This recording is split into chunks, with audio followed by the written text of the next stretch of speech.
একটা মাইক, হাতে ফোন আর যত দুনিয়ার বড় বড় কথা যদি তোমার কাছে থাকে, তুমিও হয়ে উঠতে পারবে বাংলার অন্যতম শ্রেষ্ঠ ফুড ব্লগার। একটা সময় ছিল যখন ফুড ব্লগিং না দেখলে আমার ঠিক পেটের ভাত হজম হতো না, আর আজ সেখানেই ফুড ব্লগারদের ব্লগার কম কলতলার কাকিমা বেশি মনে হয়। এরা খাবারের রিভিউ কম বিক্রেতাদের কানে কামড়াতেই বেশি পছন্দ করে। ছোটবেলায় মা শেখাতো খাবার জিনিস কখনো ঝাড়তে নেই, আর এই খাবার ঝাড়াটাই ফুড ব্লগারদের এক নতুন ট্রেন্ড।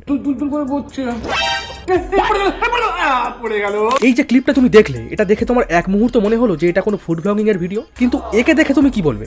বিরিয়ানিতে যত বেশি ঘি, বিরিয়ানির স্বাদ নাকি তত বেশি। যদি একবার কোনো দোকানদার এদের ভিডিও করতে দেয়, তাহলে দোকান যতক্ষণ না উঠে যাচ্ছে এরা তার পেছন ছাড়ে না। ফুড ব্লগারদের আসল কাজ নতুন খাবারের সন্ধান আর সেই খাবার নিয়ে রিভিউ করা, যাতে সাধারণ লোক তাদের উপর বিশ্বাস করে সেখানে যেতে পারে। কিন্তু এরা করে ঠিক তার উল্টো কাজ। দোকানদাররা এদের যাই বলুক না কেন, এদের যেন কোনো কথাই কানে যায় না। আগে যেখানে পয়সার থেকে সম্মানের দিকে মানুষ বেশি নজর দিত, এরা সেখানে সম্মান হারিয়ে পয়সা রোজগার করে। এই বিষয়ে আপনার কি মতামত? আমাদের তা কমেন্টে জানান।